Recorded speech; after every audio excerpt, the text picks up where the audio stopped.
I really love jumping to the comment section to answer some of the questions that I get on this channel, but it can be quite difficult to provide clear answers to some questions in the comments or even answer every question that I get.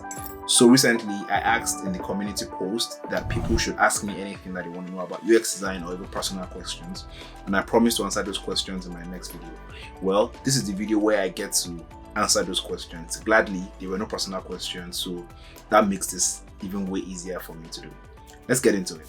Question 1. Anush is switching careers to product design and he wants to know if he should do a master's or self-learning. First of all, I have to make it very clear that in UX design or even any tech field that you're trying to get into, self-learning is not a choice. It is something that you have to do. You have to find ways to constantly learn things by yourself and improve. That being said, if you can afford a master's degree in UX design, then you can go for it. But one thing that is important is to note that a certificate will not get you a job as a UX designer. What is going to get you a job is your proof of work. What have you been able to do? How have you been able to solve problems? Your portfolio is what will get you a job. So if you do eventually go for a master's or get a degree in design, make sure that during that period, you're actually working on real life case studies or you're putting some real work together so that you can be job ready when you're done. Question 2, from your perspective, were there more opportunities for entry-level positions 3 to 5 years ago as opposed to now? The short answer to that question is I wouldn't know, because I didn't apply for an entry-level role to become a UX designer. I transitioned from a graphic designer to a UX designer at a tech company, so I don't know the number of entry-level roles that were available at the time. However, I know for a fact that there are way more people interested in UX design right now than we had 3 to 5 years ago. So there's a lot of competition. So even if there were the same number of roles 3 to 5 years ago and now, there's a lot more competition in the space. Rather than focusing on the number of entry-level roles that are available, your goal should be to focus on how you can stay ahead of that competition, which is why this channel exists. My goal with this channel is to make sure that anybody that is subscribed to this channel or that watches a video from this channel is able to get one piece of information that can help them to stand out of the competition. Question 3 is from Gloria. Gloria wants to know how I come up with design concepts. This is an interesting question, and the answer to this question actually depends on the kind of problem that I'm trying to solve.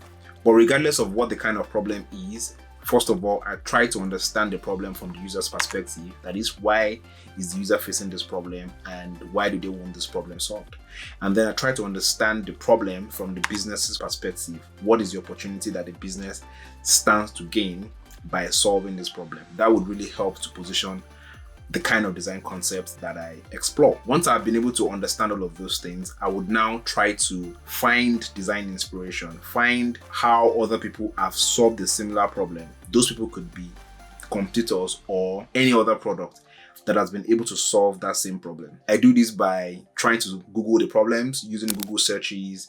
I use mobbing.design a lot. It's one of the few products that I actually subscribe for yearly because I know that they have a lot of real life examples of mobile apps and web apps. So mobbing really helps me to find examples of how similar problems might have been solved on other products. I have a page on my Figma file called Inspo. That's where I dump every inspiration that I've collected.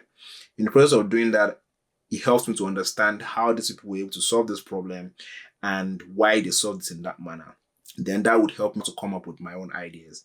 If it is a problem that has been solved again and again and again and again, I can easily just go straight into prototyping different ideas for that problem.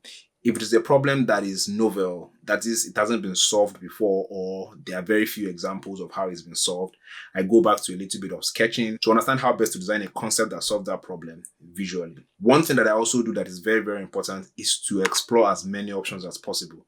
So most times, the first 2 options that you explore to solve a problem is not the best option. It's usually the surface level idea that you get to explore first. So always try to find different ways of solving the same problem. For question 4, Sanusi wants to know the type of project to add to his portfolio? Well, it depends on the level that you are as a designer, and I'm going to answer this question based on 2 levels of designer. The first level of designer is an entry-level designer that hasn't had any prior UX design job, and then the second level of designer is someone that is about 2 years into their career and they want to update their portfolio. For the entry-level designer, you want to focus on range. So you want to show that you can design a mobile app and you can design a web app. So you want to have these 2 projects in your portfolio. When you're putting a mobile app design in your portfolio and you're probably putting some work that is not actual real work, try to avoid the popular fintech, food delivery, Uber, and all of those apps, right? Try to focus on more unique solutions, which could be how you would imagine a particular flow or a particular interaction of an existing app. So rather than saying that you want to redesign the whole of Airbnb or you want to redesign the whole of Netflix, just pick a particular user flow and develop a detailed case study on how you would reimagine that flow. Now, if you have like a mobile app design, the next thing you want to focus on is to have like a web app project in your portfolio. This could be like some kind of dashboard design or some kind of enterprise tool that the business would most likely use.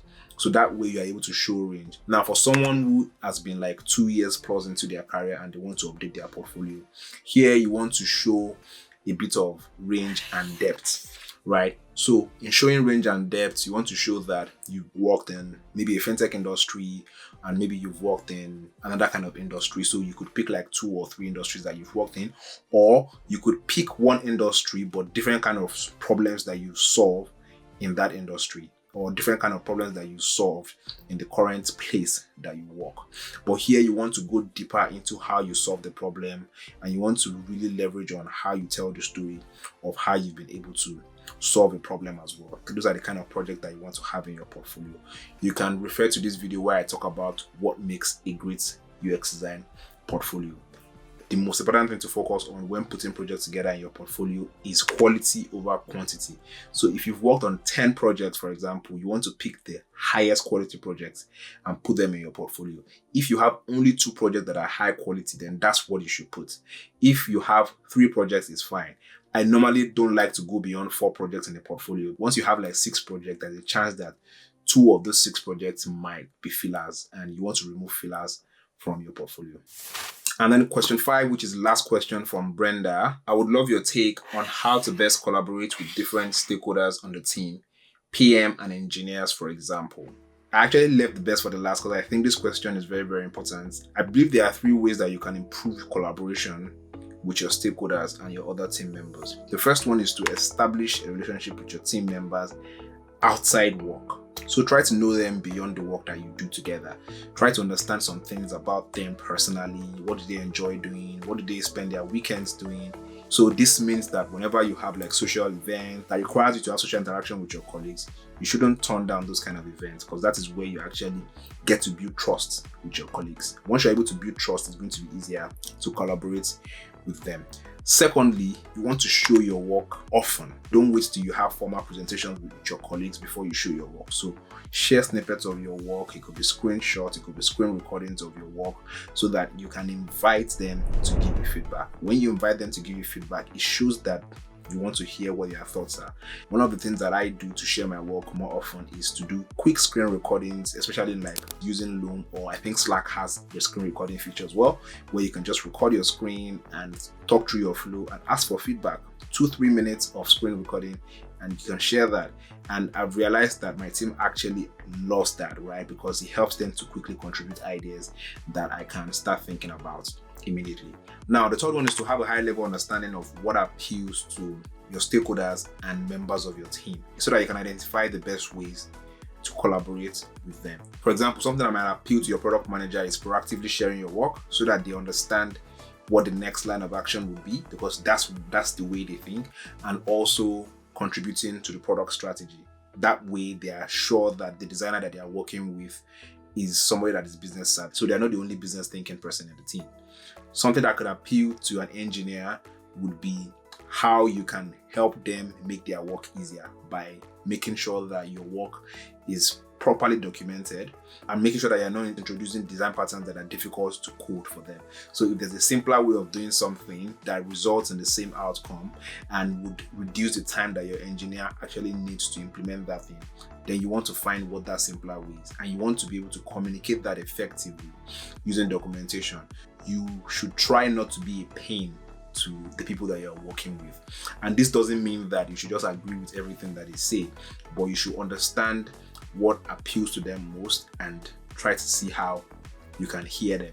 People really love to be heard, right? So as long as they feel heard by you, it's going to be way easier to collaborate with them. I'd like to answer a lot more questions, so you can drop your questions in the comment section of this video and I'll see you in the comments. And if we get a lot of questions, then maybe there's going to be a part 2 and a part 3 of this video where I just answer your questions. I'll see you in the comment section.